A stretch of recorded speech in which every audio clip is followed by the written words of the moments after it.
Salió el laberinto, pero me Ese es el parece que ya plan. vimos el Ya vimos el laberinto. plan. Sí, ya la vimos, ya la vimos. Ya la Perfecto. vi. El Vamos 9 a mí nuevo, me viene, el 9. vamos ¿Cuál? nuevo con los 10 ahora. Hagámoslo con el 10 que dijo Oscar. Sí, sí. Ah, Está Va, bien. bueno. Y gracias. tenemos el perro Puma. El perro. El perro Puma.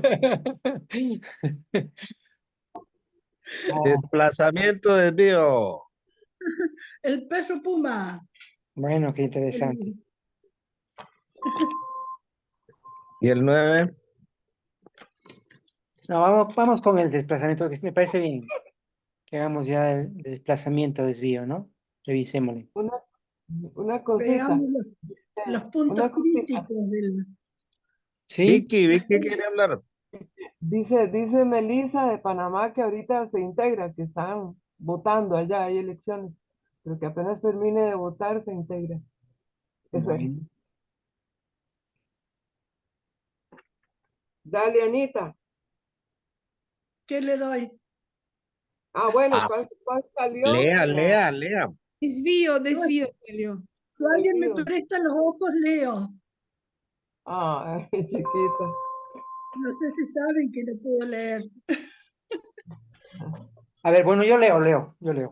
Venga. Leo lo que dice en el desplazamiento, desvío. De fracaso en fracaso puedes llegar al próximo descanso que se llama morada del desvío. Cuidado con las dos vías que tienes ahora por delante. O tomas el camino de la resolución que te lleva a la generación, o tomas el del resentimiento que te hace descender nuevamente hacia la regresión. Allí estás plantado frente al dilema. O te decides por el laberinto de la vida consciente y lo haces con resolución, o regresas de sentido a tu vida anterior. Son numerosos los que no habiendo logrado superarse cortan allí sus posibilidades. Marcelo, una acotación ahí al margen. Es muy curioso que hayamos tocado ese tema antes de que empezara la grabación, cuando decía que uno de los principios que se veían relacionados allí era precisamente el de comprenderás tus conflictos cuando los entiendas en su última raíz y no cuando quieras resolverlos. Ujú.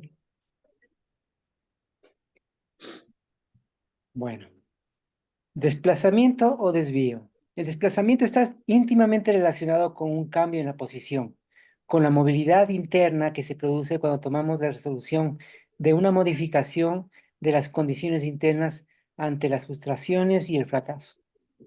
Pero por el otro lado, si no resolvemos las frustraciones y no asumimos nuestros fracasos, buscamos culpables, nos resentimos y descendemos. El fracaso en la sociedad actual es considerada como algo indeseable, porque está opuesto a la cultura del éxito, donde supuestamente el mundo está hecho para los triunfadores. El éxito es parte funcional del sistema, que sin importar el bienestar del conjunto, nos hace creer que lo único válido es alcanzarlo, lo que se consigue con una buena motivación y autoestima, sin aclarar la motivación de para qué o el leitmotiv. La única motivación válida dentro del sistema es ser funcional a este, sin importar lo que cada uno quiere para su vida. El actual modelo occidental se basa en lograr la gran concentración del capital en pocas manos. En consecuencia, la llamada autoestima está relacionada con la seguridad del sistema, con ser parte del engranaje para que todo funcione adecuadamente. No se está hablando que sea incorrecto alcanzar metas o logros, levantar empresas o tener dinero, nada de eso, sino que nos estamos refiriendo a dar el valor justo a las cosas y a las situaciones en la vida, a lo que realmente importa, a lo que da sentido a la existencia, lo que en definitiva es el crecimiento de la felicidad y el retroceso del sufrimiento. Luego de un triunfo, tras alcanzar la cima, no queda más hacia adelante que solo descender. Por eso es importante disfrutar cada instante del ascenso. Entonces es válido tomar en cuenta que tanto la subida a la montaña así como el descenso, tengan un sentido en sí mismos, que sean parte de pequeñas o grandes metas, porque además hay que considerar que el avance de uno es el avance del conjunto. Los fracasos y las tristezas, así como las alegrías y los pequeños triunfos, son partes sustanciales de la vida y del crecimiento humano. Sin ellas, no podríamos disfrutar de la vida. Una vida sin sobresaltos, sin caídas y levantadas, es una vida plana y sin matices, porque para disfrutar de la música con sus sonidos graves o agudos, también son necesarios los silencios. Si frente a la situación de frustración y fracaso no tomamos el ascenso y la resolución de avanzar, optamos por la vía del resentimiento, en la que nos sentimos con los otros, porque creemos que ellos son los culpables de nuestras desgracias, o nos enojamos con nosotros mismos por no tener el coraje necesario para alcanzar los objetivos. En el ámbito de la psicología se habla que frente a las frustraciones muchas veces se va configurando una indefensión aprendida, es decir, una pasividad frente a las frustraciones y una sensación de incapacidad para salir adelante. En esa movilidad interna, propias de este estado, se hacen evidentes dos situaciones de dicotomía que nos producen confusión. La memoria nos juega muchas veces una mala pasada, porque no podemos ver que la resolución del ascenso está adelante y con el continuo repetir que nos produce resentimiento, estamos en una vida absurda, en un círculo continuo de querer salir del sinsentido y volver a él, en una rueda continua de dolor y sufrimiento, como el mito de Sísifo, que carga su piedra hacia lo alto de la montaña y vuelve a caer, vez tras vez, en un continuo ir y venir, sin fin. La única salida es asumir las frustraciones y nuestro fracaso, elevar la conciencia, despertar y ver que por delante tenemos la resolución del ascenso. Bueno, eso con respecto a todo el tema en general de esta morada, ¿no? Que en realidad es una morada en la cual es, no podemos permanecer ahí porque descendemos, ¿no? Es más, es una situación en la cual frente a las frustraciones y los fracasos, o bien nos resentimos y descendemos, o resolvemos avanzar, ¿sí? Entonces es un instante tal vez, es un momento de resolución, ¿no? Es ese momento en que uno se resuelve avanzar y pasar a otro estado también mental, donde no sea el pasado el que esté carcomiendo nuestra vida, sino ver hacia adelante, hacia el futuro, ¿sí? No sé qué opinan. Sí, que si no haces ese salto, ¿verdad? Quedas ahí en la contradicción, ¿verdad? Dando vueltas en círculos cerrados sin poder resolver.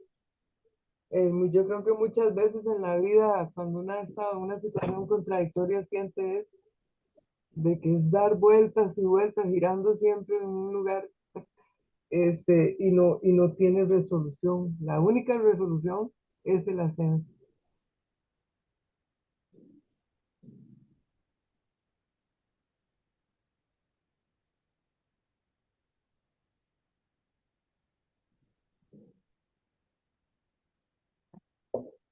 Sí, sí. No sé, tienen. Bueno, Hola pues, Marcelo, hola Katy, hola. hola a todos, a Ah, hola, todas. estamos aquí otra vez. Ah, qué bien. ¿Están analizando alguna carta? Sí, estamos analizando desplazamiento o desvío. Ah, ya, qué Sí, bien. sí, sí, sí. Bueno, entonces Eh, avanzamos. para mí como yo traduzco el desvío, pero siempre lo veo desde lo que yo he hecho o me imagino hacer, suele ser un cambio de perspectiva más que una acción, Así es. en mi caso. en mi caso. No, a mí también me parece así, más que, claro, La perspectiva. es como es, claro, ese tono necesario para levantarse, ¿no? Frente a las frustraciones y los fracasos que vamos sintiendo, ¿no? Eso, es como, por ejemplo, como uno se golpea la pared y vuelve a repetir la misma historia y se golpea la cabeza de nuevo en la pared y la vuelve a hacer de nuevo y otra vez el golpe en la cabeza. Y uno dice, pero basta, pero ¿qué pasa aquí? Entonces, es como que eso pasa, me pasa cosas biográficas, ¿no?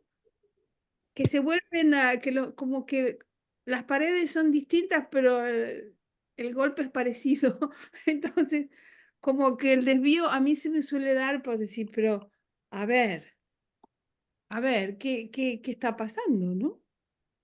Tal vez el tema no es la pared, sino yo como la tendencia esa, ¿no? Y ahí es donde se puede producir. De todas maneras, a mí me parece que la esencia en sí de lo que ahí se está refiriendo está como más relacionado o nos lleva más como hacia la reflexión, ¿no? E inclusive el hecho de por qué te estrellas con la pared, por ejemplo, en tu Mm. ejemplo. A mí me da la impresión que está llamado con la reflexión y me parece también que está de alguna manera asociado con el final de eso que en las disciplinas se llama nivelación, porque el negro se cansa de decirnos en sus escritos que uno está metido en una rueda de tensión-distensión continua y que si quiere salir de ese ciclo tiene que empezar a hacer algo nuevo. Y me parece que sí está muy puntualizado cuando dices que tiene que ver con la perspectiva, pero también con el entendimiento, con la reflexión, con la comprensión y con dirigir tanto el cuerpo y la mente hacia otras cosas, porque pues una persona puede estudiar medicina, pero nunca meterse a trabajar en un hospital, por ejemplo. Entonces es muy buen médico. Ya tuvimos la experiencia hace muchos años con alguien que era un excelente mecánico en la mesa, pero cuando le pasaban un motor, eh, tenían que irle a ayudar para terminar de repararlo y prenderlo. Entonces, me parece que el cambio de perspectiva es muy importante, pero también me parece que se hace énfasis en la experiencia y la experiencia se tiene a través de la acción. Entonces, yo diría que es como reflexionar y por ahí el negro dice en alguna parte, alguno de ustedes de pronto mejor lo tiene, por ejemplo, Giancarlos, que es muy buen siloísta, eh, dice que cómo pretendes que cambien las cosas si siempre hace lo mismo. La gente dice, a mí me pasa siempre lo mismo y no es que le pase lo mismo, sino que siempre, ante una situación, respondo de la misma manera. La única forma que cambiaría es que respondiera de otra, pero para eso tendría que haber reflexión o entendimiento. Eso sería lo que tendría para ¿Puedo? decir. ¿Puedo? No sé, madre. Fíjate, Oscar, Katio y de ahí Ana. Ah, bueno. Dale, Oscar. Sí, esto lo veo, me gusta la carta igual que todas las demás, pero hace poco, un par de meses, tuve una experiencia en donde eh, se dio una mala relación con miembros del movimiento y me di cuenta que estaba tendiendo a degradar, estaba tendiendo a irme por la frustración.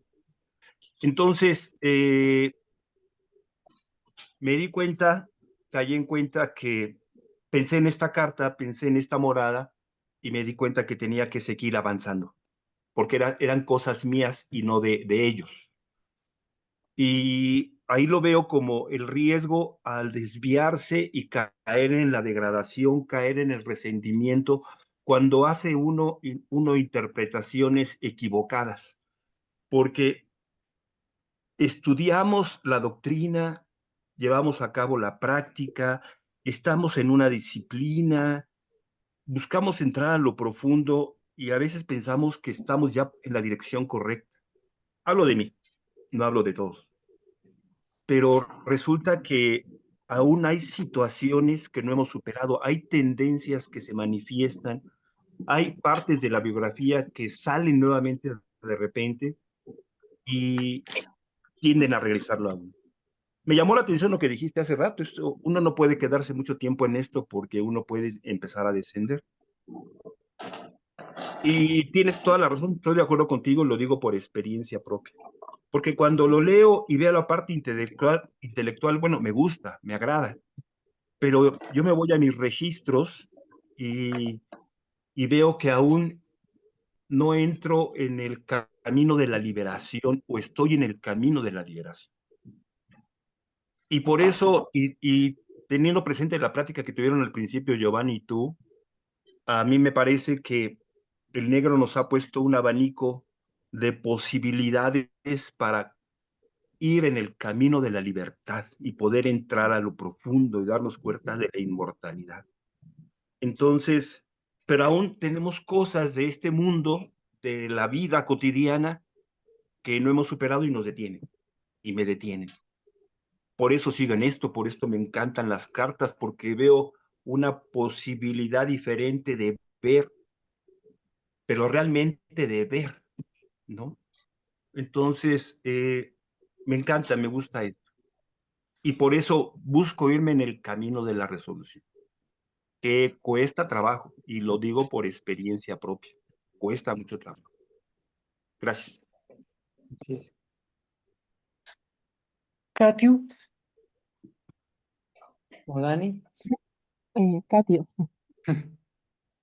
em, sí, a mí lo que me parece extraordinario ahora, que estamos en un proceso donde nuestra ruta mayor es fusión, parece clave que podamos identificar lo viejo que hay en nosotros, que muchas veces cuesta porque a veces son ensueños que están operando desde el lugar donde se pone el sol, no se pueden ver, y puedo tener un registro quizás de eso, de que todo lo que me aleja de eso me entristece o me enoja, y, y no lo puedo ver. Y estoy como en esa experiencia guiada de la repetición, pero ese ejercicio con la rueda, donde uno puede tomar distancia y observar, intentar observar sin valorar los actos contradictorios, también los unitivos, ¿cierto? Pero con distancia. Me permite quizás ese ejercicio ser o tener un poco de energía para en el próximo proceso hacer la división. Pero está dado de una manera así como una receta de cocina, desde la condición, toda la cuaterna negra, ¿no es cierto? La fusión, luego la división y la disolución. Creo que es una tremenda herramienta, importantísima.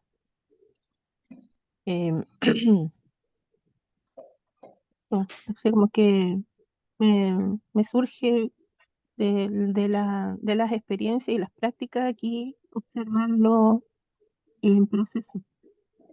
Muchas gracias.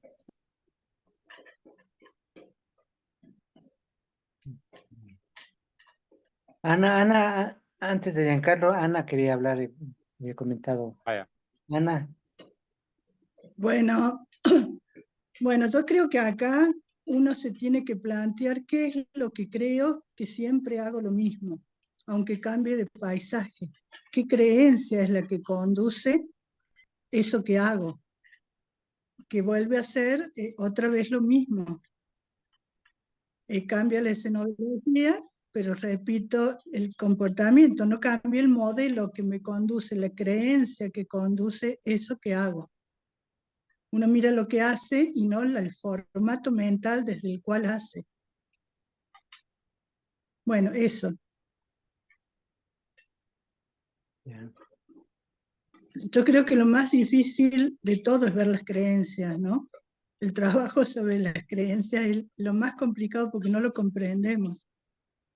Cuesta, a mí me llevó, creo que 15 años comprender lo que era una creencia, porque uno no se puede separar de esa forma mental, uno cree que es esa forma mental.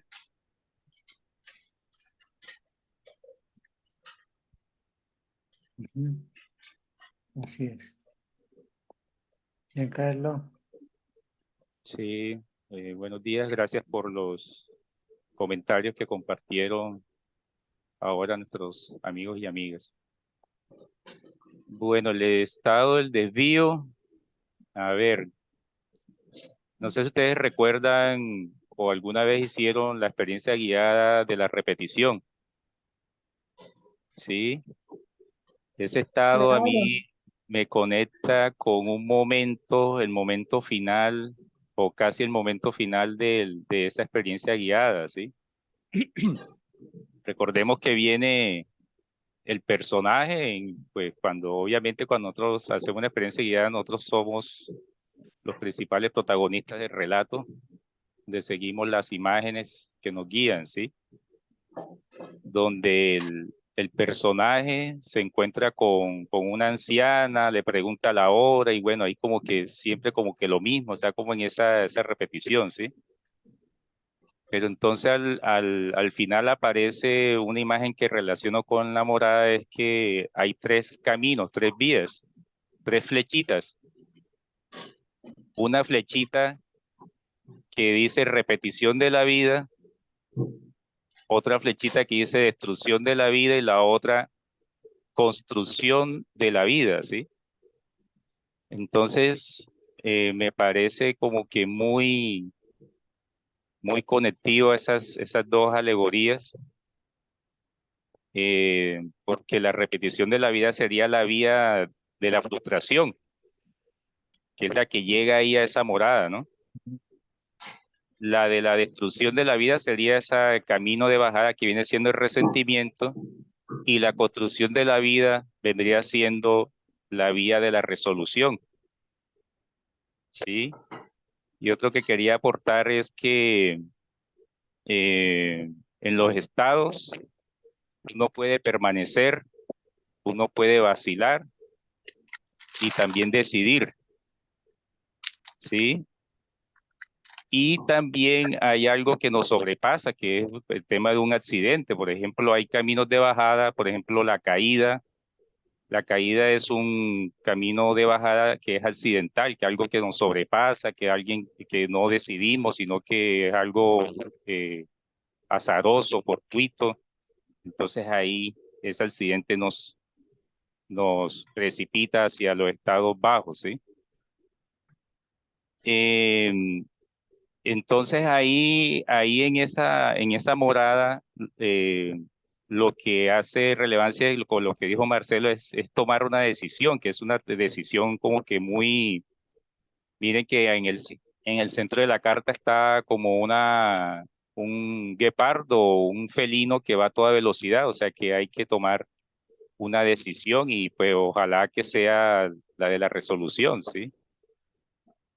Y bueno, yo lo que veo es que de ese estado hacia abajo los registros son densos, ¿sí? Son como que son pesados, ¿sí? Son oscuros y tienen que ver con lo de resolver lo personal, ¿sí? Lo personal. Y está uno como que dando vueltas ahí. Por eso que la otra vez habíamos comentado de que en este estado habla sobre el laberinto de la vida consciente que está hacia arriba, ¿no? Y hacia abajo, en otro escrito en Humanizar la Tierra, sí lo describe la contradicción con esa alegoría que un laberinto sin salida. Entonces, en esos estados bajos, ahí permanece uno resolviendo lo personal, como que dando vueltas, repitiendo y eso, ¿sí? Pero entonces si uno decide irse por la resolución, ya nos saldríamos de lo personal, ya tendríamos también como un poco más de energía libre y en relación a lo social, ¿sí? O sea que ahí ya se daría lo transpersonal, lo que trasciende lo personal. Ya yo tomo la decisión con resolución, pero para desarrollar proyectos conjuntos, proyectos en lo social. Mire que después viene la morada de la generación, ¿sí?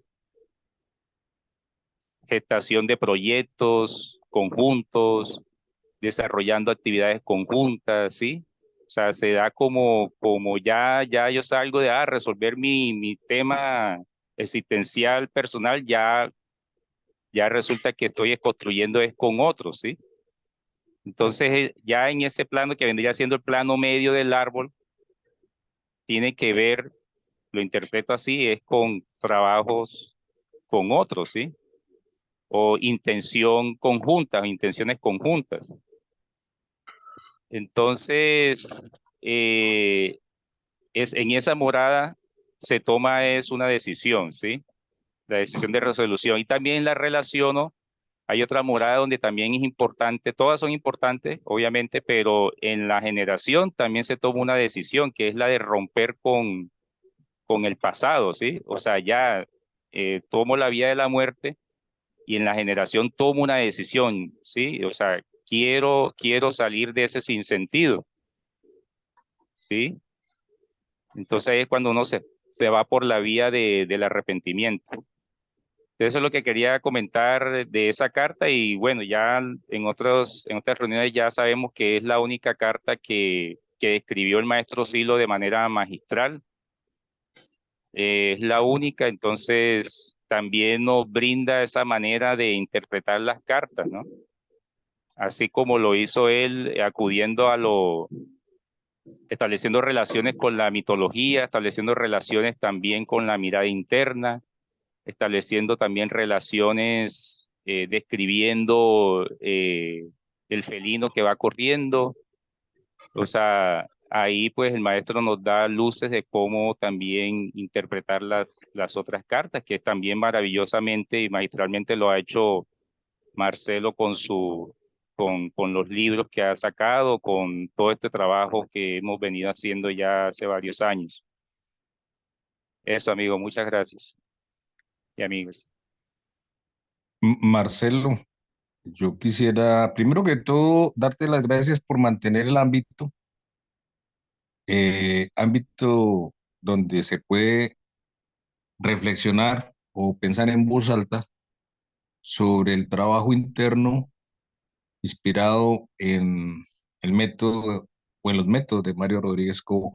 Lo que acaba de decir Giancarlos me parece interesante porque entonces ya no tenemos solamente una relación de un principio con el estado interno, sino que también tenemos las experiencias guiadas, lo cual me lleva a preguntarme si sería de algún interés el poder encontrar las herramientas que él dejó dispersas de pronto o integradas en algunos, ya usadas, pues ya incorporadas, sobre las herramientas que ayudan o que corresponden a cada estado. Por ejemplo, para desplazamiento desvío, entonces, me parece muy puntual lo que acaba de hacer Juan Carlos, que es mostrar la herramienta que nos permite visualizar alegóricamente eso internamente. Seguramente deben haber otro tipo de experiencias guiadas que están relacionadas con otros niveles o espacios del árbol. Y yo cerraría diciendo que muy interesante el pensamiento colectivo, donde cada uno va aportando sus descubrimientos, sus asociaciones, sus entendimientos, y escuchando lo que decía el amigo de México, que me disculpa si no me acuerdo ahorita el nombre, a mí me parece que Mario Rodríguez nos habla de que fracaso en fracaso va llegando a la próxima morada. A mí me parece que cuando él habla de fracaso en fracaso, y es una interpretación, él está hablando de que uno puede tener un nivel de comprensión de este proceso de acuerdo a un nivel de conciencia X o Y en el cual uno se encuentre. Pero a medida en que ese nivel va cambiando, van cambiando las comprensiones, se van modificando. Una comprensión anterior hay que dejarla, podría ser un fracaso o no, eso ya depende de cómo se sienta, pero son peldaños por los cuales hay que subir y que es impajeritable. Cerraría diciéndoles que me parece muy importante que el ser y el saber estén equilibrados, porque el saber, cuando está por encima del ser, vuelve a la gente cínica, y cuando el ser está por debajo del saber, perdón, cuando el ser está por encima del saber, entonces se vuelve un santurrón. A mí me da la impresión que el proceso, un proceso equilibrado. Me parece muy chévere la alegoría del árbol porque está representando el cuerpo y los registros que se tiene cuando se opera en los diferentes niveles.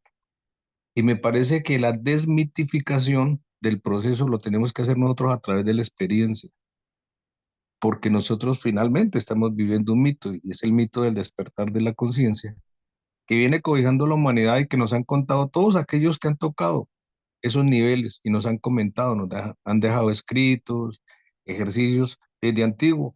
Y Mario Rodríguez, gracias al auxilio de la filosofía, lo actualizó. Ahí lo tenemos, como quien dice, actualizado por el momento. Entonces, yo sí les agradezco a Marcelo que haya mantenido este espacio durante tanto tiempo y que tenga esa flexibilidad y además tenga esa capacidad pues para el manejo de las diferentes situaciones que se van dando y los aportes que cada uno va haciendo de alguna manera, porque eso le permite a uno verse en varios espejos a la vez. Muchas gracias. Bueno, yo quiero agradecer realmente a todos porque es gracias a que están aquí presentes que este espacio se mantiene. En caso contrario, ya no habría. Eso por un lado. Y por otro lado, me parece muy rico el que se vaya estableciendo diversas relaciones, sí, porque me parece que el camino justamente de las cartas, esa capacidad asociativa y de relación entre los diferentes elementos es vital en el entendimiento de las diversas inquietudes que tengamos, el tener esa capacidad de poder asociar y relacionar y sintetizar. Entonces vamos por la vía asociativa y vamos por la vía abstractiva. Y en esa conjunción uno tiene una mayor comprensión de los fenómenos. ¿Sí? Me parece que esos golpes contra la pared que decía Nora, a veces muchas veces es degradado los golpes contra la pared, los múltiples golpes contra la pared, que son parte también de las frustraciones que vamos teniendo. Entonces, me parece que es importante que gracias a esos golpes también es que hoy nos encontramos donde estamos. Y es gracias a esos golpes y a las comprensiones que hemos tenido frente a esos golpes que ahora no nos seguimos dando los mismos golpes que ayer, ¿no? Entonces, es parte también de ese fracaso en fracaso, ¿no? ¿Sí? Muchas veces vemos al triunfo, se ve más claramente los triunfos y pocas veces que detrás de ese triunfo hay muchos fracasos, ¿no? Y es válido el fracaso, mucho más válido el fracaso que el banal triunfo, ¿no? Bueno, continuemos un poco revisando en los diferentes aspectos, ¿no? En el plano cósmico, por ejemplo. Desde nuestro análisis se encuentra entonces que en el plano cósmico está Mercurio, o el Hermes de los griegos, que es el mensajero de los dioses, el heraldo de los inmortales, el de los pies ligeros. Y ahí sí lo dice en ese documento el que decía Giancarlo, se dice que el olímpico Zeus, habiendo tenido en vista la creación del ser humano y los problemas que éste podría plantearle, tuvo que meditar acerca de las prevenciones adecuadas al equilibrio de todos los sistemas. En esas meditaciones, los problemas más graves estaban relacionados evidentemente con las futuras relaciones de este ser con los dioses. Y esto era así, pues esta nueva especie que habría de poblar la tierra tendría en sí misma la chispa divina o el espíritu divino. ¿Y qué especie? Dijo Zeus. sonriendo misteriosamente. Con estas cavilaciones, nuestro Zeus se encontró de pronto en medio del espacio infinito, entre las nebulosas y las constelaciones, desandando paso a paso uno de los rincones más alejados de la Vía Láctea, contemplando el espectáculo de miriadas de estrellas latiendo con pulso firme y acompasado. A fin de completar la creación, se dijo, es necesario crear un mensajero adecuado entre el ser humano y los dioses. Así es que, de pronto, en su paseo estelar, atisbó un pequeño grupo de 7 estrellas titilando en medio de la constelación de Tauro. Entre ellas, la más grande y mayor del grupo parecía proteger a las demás, como una hermana cuidadosa. Eran las Pléyades, hijas de Atlas, y la estrella mayor, la ninfa Maya. Nótese de paso que las Pléyades servían en la antigüedad como guía de los navegantes. Son las estrellas que nosotros conocemos como las 7 cabritas y que aparecen hacia el norte, apenas puesta el sol. Supo entonces Zeus que Maya habría de ser la madre adecuada para dar existencia a este divino mensajero. Curiosamente, Maya, en sánscrito, significa ilusión. Cuando aún Hermes era un niño, se escapó y fue en búsqueda de aventuras, de mucha habilidad y perspicacia.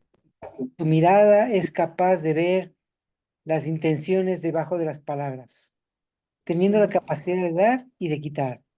Es un Dios guía de los caminantes y las encrucijadas, de la transformación y del espíritu alegre. Esta carta también, desde su plano cósmico, representa el estado líquido de fluidez y continuidad. Y justamente es curioso porque es el de las encrucijadas y es justamente la morada del desplazamiento-desvío una encrucijada. O descendemos por el resentimiento o ascendemos con resolución, ¿no? Eso de plano cósmico, o sea, está el mensajero de los dioses, ese ser conectivo que conecta a los seres humanos con los dioses, ¿no? Está representado también con ese guía más cercano a cada uno de nosotros, porque sabemos que hay múltiples guías, pero ese guía más cercano a nosotros es justamente Hermes, ¿no? El que establece la relación con otros guías más profundos, ¿sí? Porque al final todo este tema de los dioses en realidad representan a nuestros guías, a los guías internos. Entonces hay guías mucho más profundos que son aquellos dioses más, sí, más distantes, pero también están ahí. Y están los guías más cercanos, como el caso de Hermes, ¿no? De Hermes, de Prometeo, que son guías un poco desde la mitología griega más cercanos a los seres humanos, ¿no? En el plano psíquico tenemos al centro motriz, encargado del movimiento y de sus hábitos, de los reflejos condicionados e incondicionados, que permiten desplazarse en el espacio, trabajando en relación a la tensión y la relajación, ¿sí?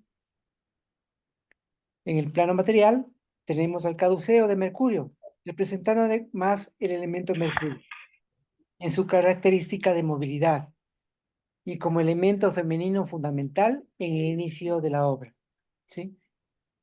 Entonces, lo material tenemos a Mercurio, el elemento Mercurio, que es el único metal líquido en su estado natural, ¿sí?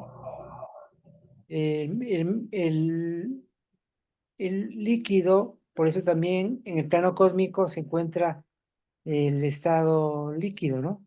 ¿Sí? Que tiene que ver con esa movilidad, con esa capacidad de movilidad y de adaptarse a las condiciones y a las circunstancias, ¿no? Aquí hablamos de la movilidad interna, de esa capacidad de poder mover internamente la situación y las condiciones en las que nos encontramos. Ese estado que decía Nora, esa condición de, como decía Nora, de ese emplazamiento, ¿sí? de movilidad interna. Eso tenemos con las cartas. No sé qué.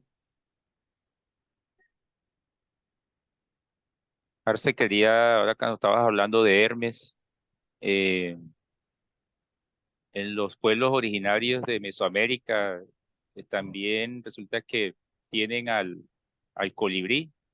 El Ujú. colibrí tiene un gran significado también espiritual, que se dice que es el mensajero, o sea, es como el intermediario entre los dioses y los seres humanos, ¿sí? Que portador de buenas noticias, de mensajes, bueno, tiene un significado muy, muy lindo también. Y creo que, bueno, se llama Huitzili, algo así. Huitzili se llama, pues le decían al colibrí, o el nombre, pues en esa lengua, o sí, no sé si es de los aztecas o los mayas, pero sí, también está como ese mito del colibrí relacionado a lo intermediario o mensajero, ¿sí? Incluso yo creo que también coinciden que dibujan, por decir, a alguien de ese pueblo con máscaras y los talones alados, ¿sí? Y, y hace referencia al colibrí. Sabes que en los pueblos andinos también el colibrí tiene esa representación, es quinde en quichua, ¿no? El colibrí. Y tiene esa connotación también. Teniendo en cuenta ya que se me metieron al rancho, a mí me encanta lo indígena, debe ser porque me hierve la sangre o circula en la sangre. Eh, si alguno de los amigos del proceso del neohumanismo siloísta quisiera indagar sobre la representación simbólica del proceso del despertar eh, y de los diferentes niveles de conciencia, hay una gran riqueza en todas las culturas de Indoamérica. Es un trabajo tedioso porque, pues, ya lo hablábamos alguna vez con Marcelo, se ha perdido información, pero en realidad no es que se haya perdido. En realidad lo que pasa es que se ha hecho tan mal uso de eso por parte de los invasores, los colonizadores, que los que aún tienen los conocimientos prefieren guardárselos y pasárselos de labios a oído a aquellos que realmente les interesen, le llaman los abuelos sabedores. Entonces, me preguntaban en alguna ocasión, y con esto termino, que si Mario Rodríguez había investigado en la cultura indoamericana la representación, porque solamente se hubiera apoyado en los griegos. Y pues ahí varios concluyeron que no, que él sí investigó, pero que finalmente, como él acuñó este paquete para crear lobos, entonces por eso se apoyó en los griegos. Eh, pero sí, en la cultura indoamericana está alegorizado, inclusive dentro de las grandes estructuras que hay antiguas, está alegorizado todo el proceso del despertar interior. Y los abuelos sabedores, cuando le ven sinceridad a la persona que se acerca de querer conocer, ellos le empiezan a descifrar la rica simbología que hay allí, porque eso que ven ellos como dibujos, no son dibujos, son caracteres, son conceptos sobre los procesos del despertar interior. Eso sería lo que le tendría de aportar a lo que dijo Juan Carlos, ¿no? Juan Carlos es que llama, sí, ¿no? Bueno, Carlos. Sí, Oscar. Giovanni, Ah, Oscar. Sí, no, fue el que lo comentó fue Giancarlo, pero yo quisiera Giancarlo. comentar algo acerca de lo que comentó Giancarlo y de lo que comenta Giovanni. Eh, Acerca del colibrí no conozco mucho, pero lo que sí sé es que en toda la mesa central, el pueblo cuando ve un colibrí lo ve como un mensajero, lo ve como algo bueno que viene, ¿no? Habría que investigar más acerca de esto, pero es una, esto viene de los pueblos náhuatl, no tanto de los aztecas, sino de la gran cultura náhuatl que es muy anterior a la azteca. Y este trabajo, esto que comenta Giovanni, hay una escritora que es Sigourney Weber, una francesa, que describe todo este grupo de dioses náhuatl, lo ve como un trabajo evolutivo. Cuando yo lo leí, no tenía un conocimiento amplio de lo que ahora sé acerca del siloísmo, pero valdría la pena volver a revisarlo, tal vez lo voy a revisar nuevamente. Pero la historia de Latinoamérica, la historia de México, no se ha visto desde este trabajo de profundización, pero me parece que hay una riqueza ahí que debemos investigar. David Sámano ha hecho un trabajo aquí en México muy interesante acerca de la espiritualidad en los pueblos indígenas, pero un trabajo de profundización para llegar a lo profundo, bueno, no lo he visto. Valdría la pena hacerlo. Bueno, quería comentarles esto. Bueno, Gracias, Oscar. en mi caso, amigo Oscar, si usted Sí, te escucho. si usted comparte PDFs de esos libros, pues los trabajamos y podemos compartir material. Yo estoy empeñado en eso. No hay mucha gente interesada, pero pues hay uno que otro. Y de ahí pueden salir unos buenos resultados, porque estamos, para quienes por A, B o C llevamos sangre indígena, que pesa más que la europea, pues nos clarifica y de pronto eso también lo están reclamando los ancestros, ¿no? Ya que muchos han venido trabajando desde hace rato en el sentido de que hay que descolonizar el pensamiento. Y no quiero entrar en esos detalles, exacto, no quiero entrar en detalles a fondo, pero de alguna manera en la obra de Mario Rodríguez Cobo se nota también ese tipo de descolonización en las cuatro disciplinas, cuando se hace a un lado la cultura, o sea, el yo, que tiene que ver con lo cultural, y se empieza ya a entrar directamente con otro nivel de estar y de actuar en el mundo, que es el nivel de conciencia de otro nivel superior, llamémoslo por decirlo de alguna manera. Entonces, quienes estén interesados, pues me gustaría, porque pues yo sé que cuando como quien dice por ahí, con eso termino, cada loco con su tema, pero pues varias personas piensan más que una, ¿cierto? En conjunto. Y creo yo, con eso termino, que hace tiempos que nos llegó la hora de demostrar que nosotros también tenemos eso incorporado y que Mario Rodríguez de alguna manera lo ha revivido en alguno de sus escritos. Por ejemplo, en el mito del indio de la Concagua, ahí está, alegorizado lo de los mapuches, donde el indio duerme. Cuando la India bese al indio, dice Mario Rodríguez, despertará América Latina. Bueno, Quería, ok, gracias, Oscar, y gracias, Giovanni. Quería, pues, a modo como de responderle ahí esa parte, digo que sí hay amigos, varios amigos que han profundizado en todo el tema de los pueblos originarios. De hecho, bueno, en pandemia, lo que pasa es que no me acuerdo el nombre de este amigo, él es de Argentina y es Daniel, antropólogo. ¿Cómo? Daniel, A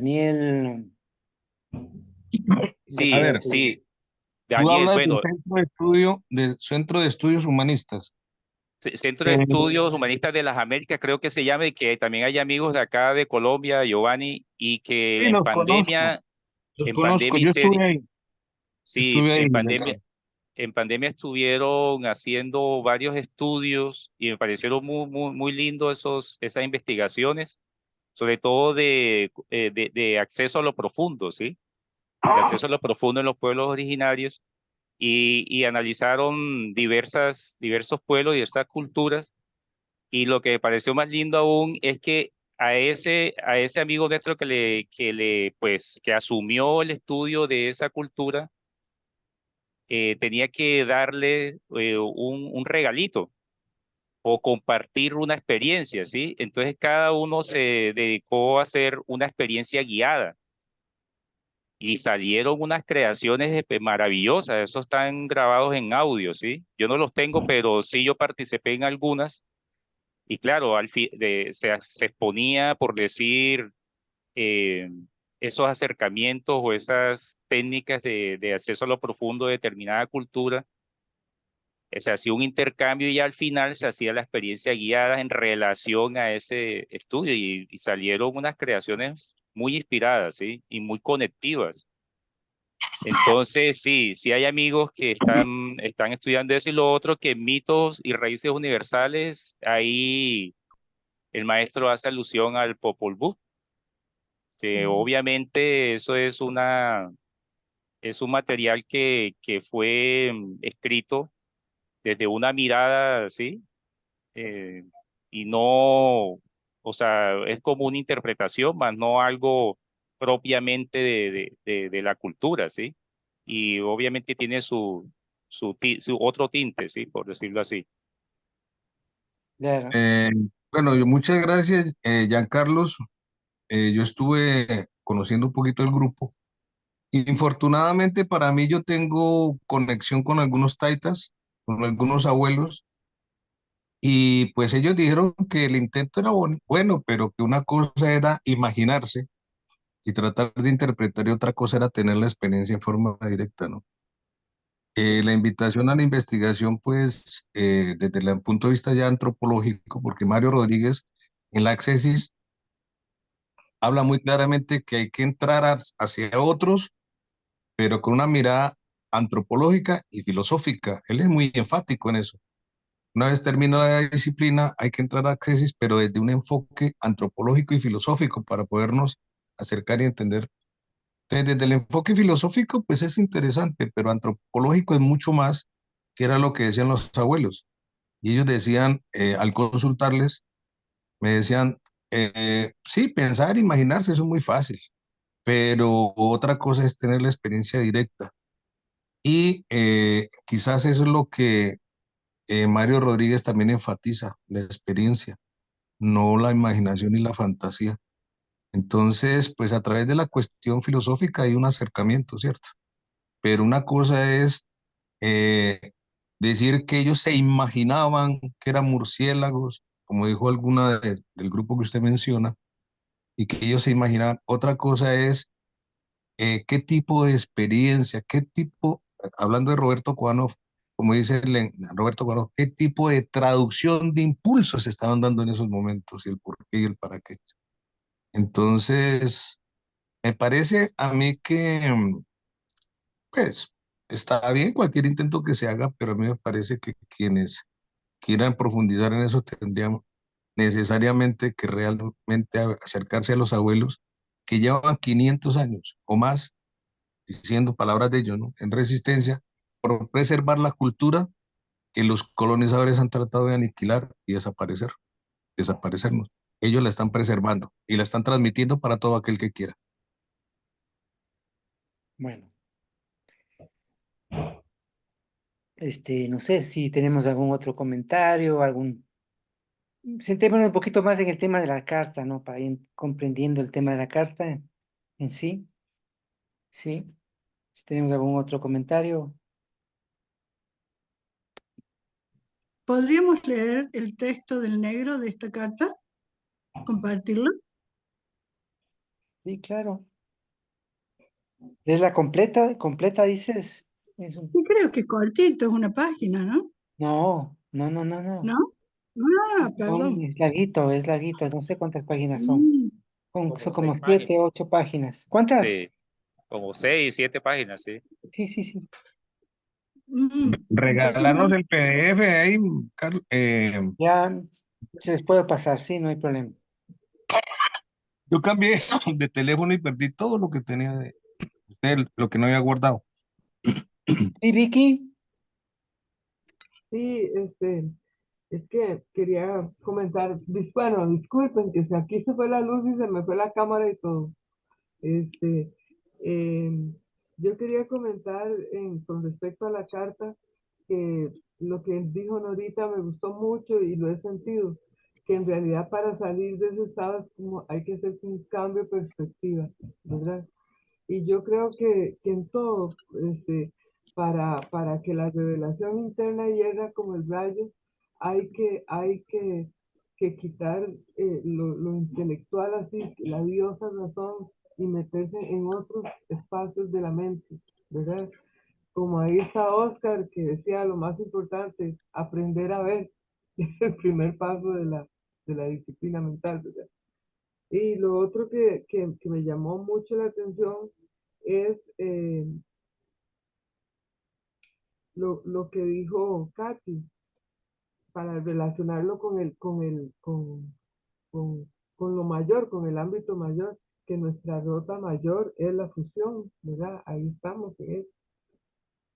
Este, y lo otro es una inquietud mía, Oscar, yo te la pregunto con los pueblos originarios.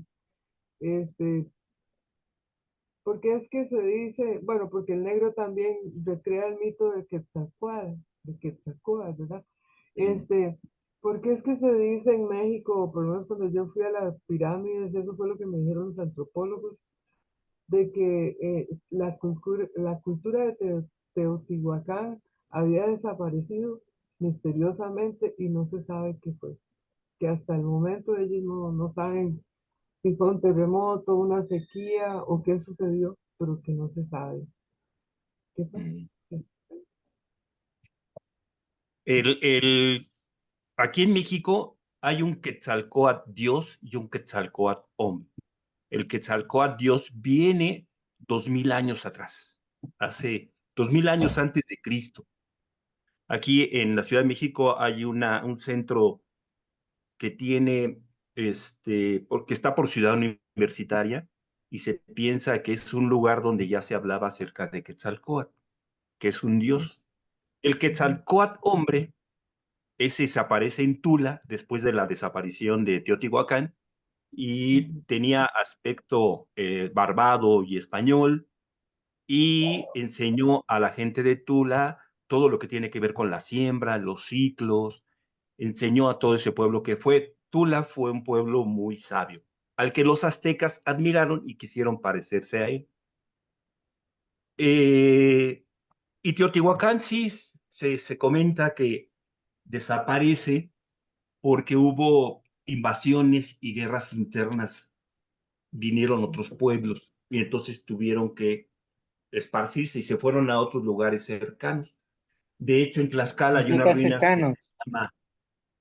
¿Cómo? y no tan cercanos. Ya yo voy a comentar una cosa. Dale, dale, Oscar, termina. Sí, pero llegan, por ejemplo, se llama Cacastla, en donde la gente de Teotihuacán se fue y empezó a crear ahí toda una cultura también, ¿no? Pero fueron más bien guerras que hicieron que desapareciera Teotihuacán, ¿no?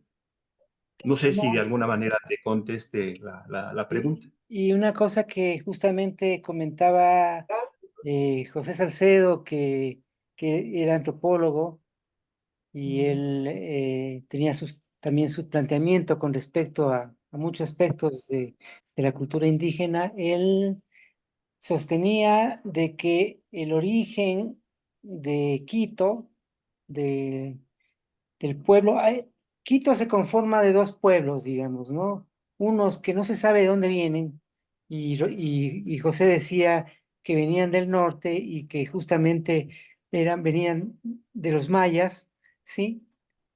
Y hay una relación de algunas palabras y expresiones de la lengua que se hablaba en esta zona muy similares al náhuatl, ¿no? Entonces es algo curioso, que justamente José decía que venían del norte y posiblemente de esas migraciones que se daban, porque hay que tomar en cuenta que las migraciones a lo largo de América Latina se daban por todo lado, ¿no? Entonces es probable, y es más, la palabra Quito, no sé con qué relación, le hacía una relación el José, no recuerdo con qué palabra del náhuatl, pero decía que y es la tierra del colibrí, aquí en Quito, ¿no? Curiosamente, hablando de- Ve, Marcelo, qué bueno eso que dijiste porque me llevaste a recordar Ay, que en oye, la, para terminar una cosita, y con relación, y también acá en los pueblos andinos hay el mito de Viracocha, que es muy similar al mito de Quetzalcóatl, ¿no? claro, y también nosotros en Colombia tenemos otro también, el de Bachué, y Bochica. Entonces, y es muy similar también.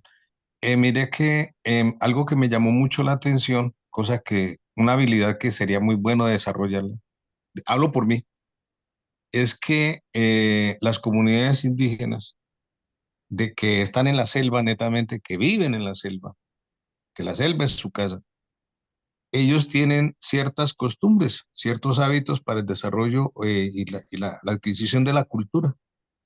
Y cuando el muchacho cumple 18 años, él tiene que salir a transitar por la selva, tiene que salir.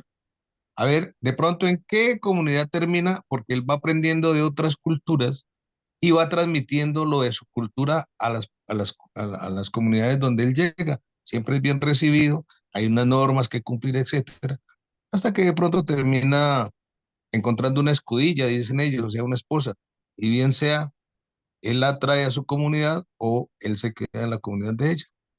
¿Qué pasa entonces? Que los abuelos dicen que eso era antes en toda Indoamérica, tanto en América del Norte, del centro y del sur, que pasaba esa migración continua.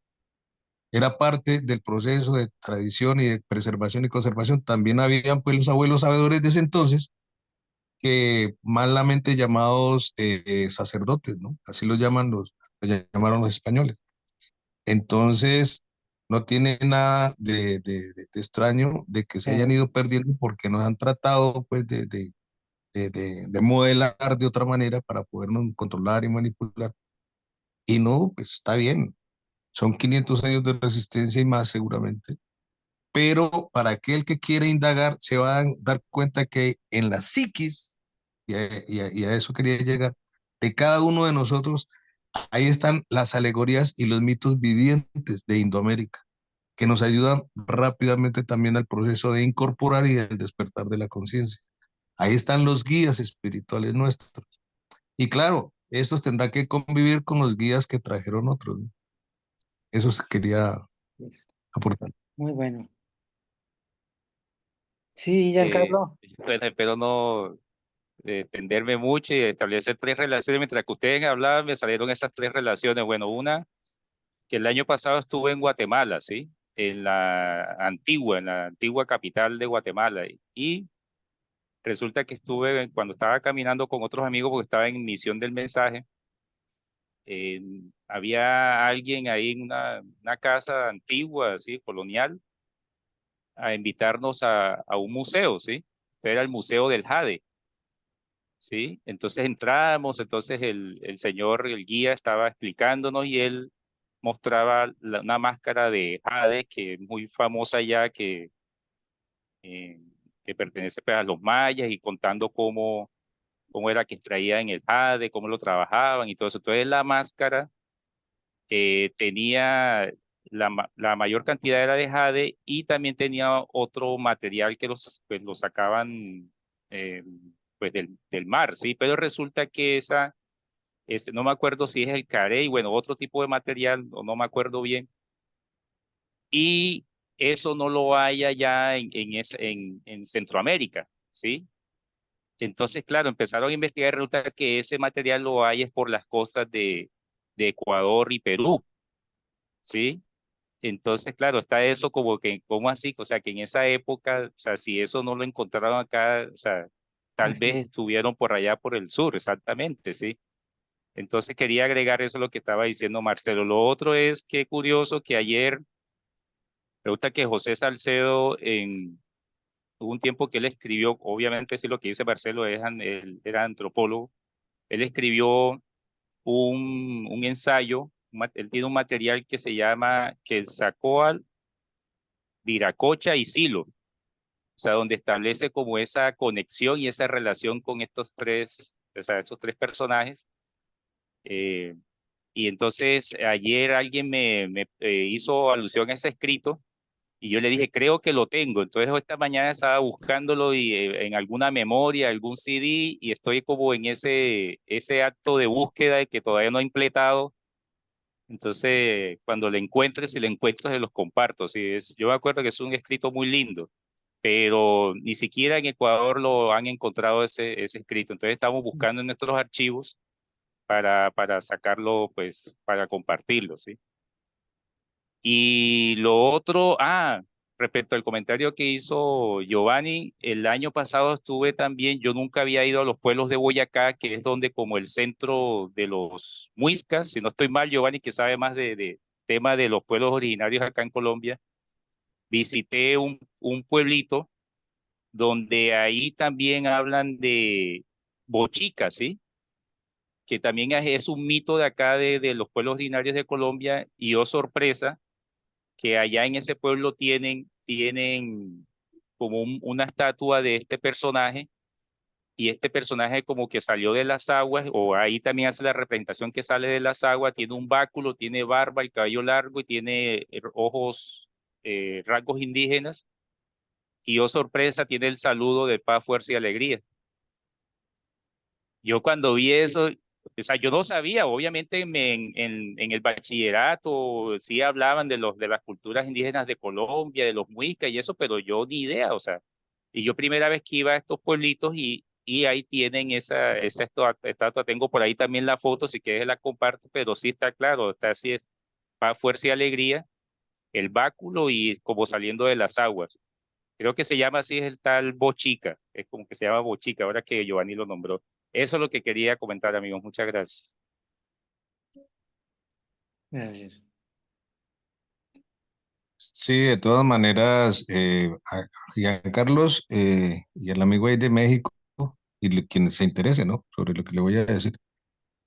En todas las culturas de Indoamérica se habla de que hubo un pueblo que vino de otro lado después de una gran batalla, una batalla que hubo entre dos, supuestamente fueron entre lemures y atlantes, y que los sabedores de ese tiempo se fueron regando por diferentes partes del planeta,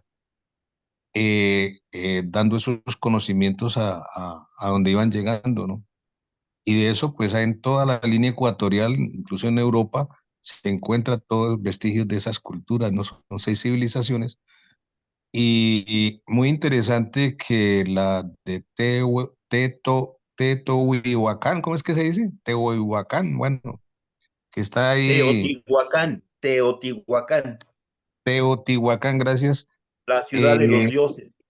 correcto. Los abuelos sabedores en la selva nos comentaban que ellos salían a reunirse en allí, todos los representantes de diferentes partes de Indoamérica se reúnen en ciertos periodos y por eso quedaron representados ahí en las piedras. Y pues que es muy fácil distinguir los representantes del Amazonas porque ellos tienen una forma específica de sentarse. Cuando yo supe eso y pude recordar algunos abuelos sabedores que están pues fuera de Leticia, al fondo en la selva, es curioso porque ellos empiezan a hablar de la palabra de vida, que así lo llaman ellos, y de un momento a otro empiezan como que algo los toma, llamémoslo así, y se sientan de esa misma manera, que es una manera muy, pero muy específica. Y yo decía, vea, qué interesante.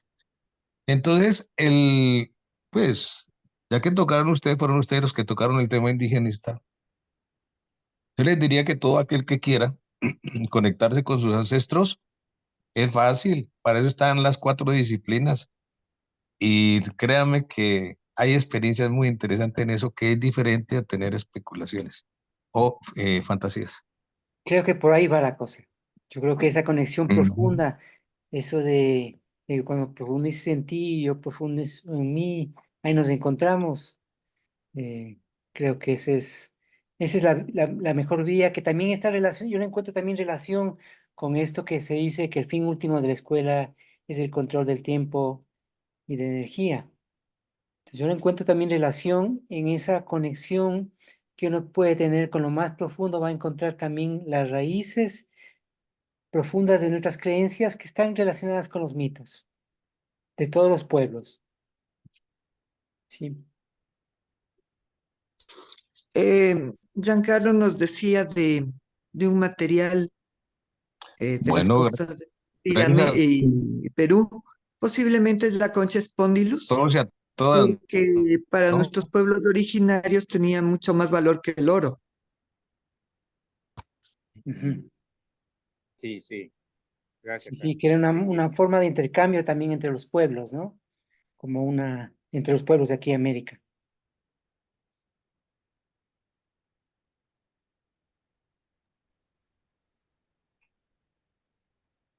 Yo quería, es que no encuentro la aplicación para levantar la mano, se me desconfiguró, se me desconfiguró la compu.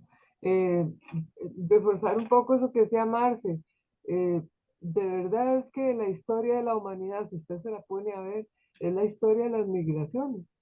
O sea que los inmigrantes deberían, en lugar de ser los, como se tratan ahora, deberían ser los, no sé, privilegiados, porque por ellos se da todo el intercambio de culturas y todo eso. Es algo muy, es la historia de la humanidad. Entonces me llama mucho la atención esa relación que hizo José, ¿verdad? Entre Quito y ¿cómo se llama? Y los mayas y eso. Pero quería preguntarle a Katy y Dani, que son de Chile, chilenos, pues, que también he escuchado yo de que de todos los pueblos originarios de que hay en el planeta, o que hubo, que conocemos, los, los mapuches son como los más especiales, sin menospreciar a los otros, pero es que ellos se lograron resistir a un montón de cosas y lo siguen haciendo. Y siempre mantuvieron como algo, bueno, usted los ve los mapuches en Chile, ¿verdad? Siempre participando y todo. Entonces, quería preguntarle a Katy si ella sabe algo de eso, y Dani.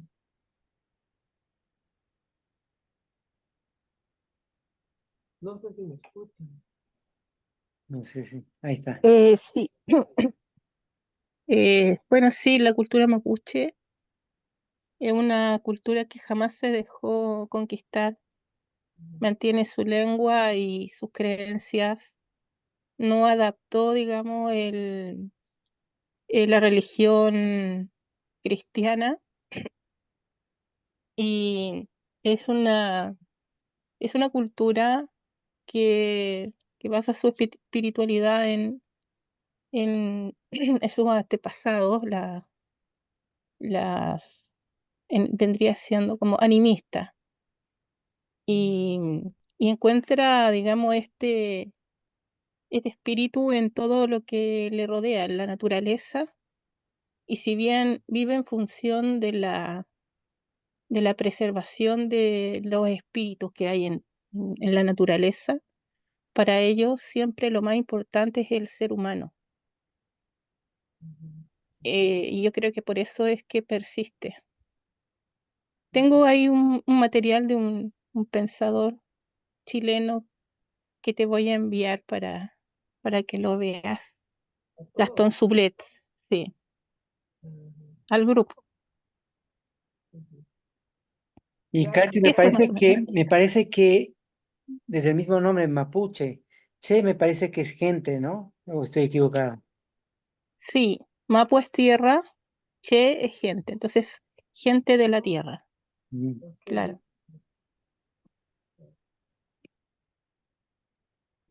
Gracias, Dani.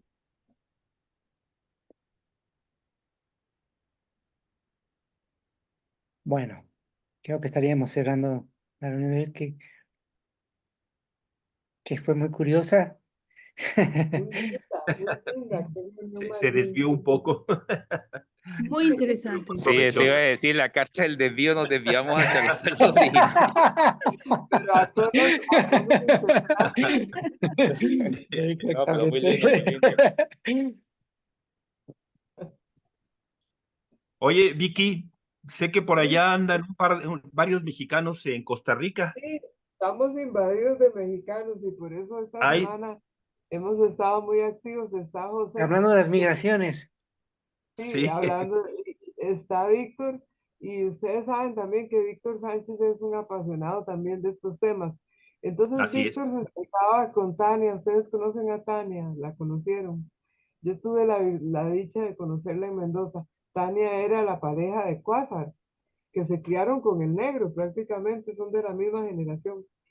Y ellos hablaban y hablaban de que tal cual, porque Tania era una estudiosa de todo lo que era México, ¿verdad? Y todos los procesos y Sí. ella fue la que me comentó, mira Vicky, Teotihuacán no se sabe qué sucedió, pero de todas maneras, cuando vos vas a las pirámides de Teotihuacán, es impresionante porque la distancia que hay entre la pirámide del Sol a la Luna, equidistantemente, ¿verdad? Es la misma, o sea, un conocimiento matemático que hay Sí. entre el Sol y la Luna, ¿verdad? Después el camino de la calzada, que Cortázar lo describe también, ¿verdad? Que es el camino de los muertos. Y yo le Sí. pregunté al antropólogo, mira, yo estoy impresionada del camino de la calzada, y me dice, sí, y ahí eran los sacrificios, sí. Me dice, pero no te preocupes, me dice, porque para los teotihuacanes, la vida era un sueño y se empezaba a vivir cuando uno moría, así es que para ellos la muerte era como el principio de la vida. Y yo me quedé Claro. muy bonito, sí. ¿A qué me querías decir de los mexicanos? No, nada más que me saludaras a Yusel, sé que está por allá. Ah, Yusel Ah, me dijo mándale, que nos mándale, de mi parte juntáramos. también, mándale saludos a Yusel. Ahí me escribió que nos reuniéramos porque se van el martes, se fueron para Guanacaste y andan un montón, andan varios, ¿sí? Y dieron una conferencia muy lindo y íbamos a celebrar el 4 de mayo juntos, pero ellos viajaron. Pero por aquí andan esos loquillos todos lindos. Bueno, bueno, bueno. Muchas Bueno, gracias por esta reunión tan linda, la verdad que sí, Y como muchas siempre. gracias. bueno, un abrazo Y grande. Excelente ámbito. Gracias, Marcelo. Sí, gracias a Gracias a Marcelo, todos, gracias. gracias a Muchas todos. gracias a todos. Gracias a Una todos linda y a semana. todas, sí, Sí. muy lindo. Paz, fuerza y alegría. Todo vaya bien. Igual para Chao. ustedes.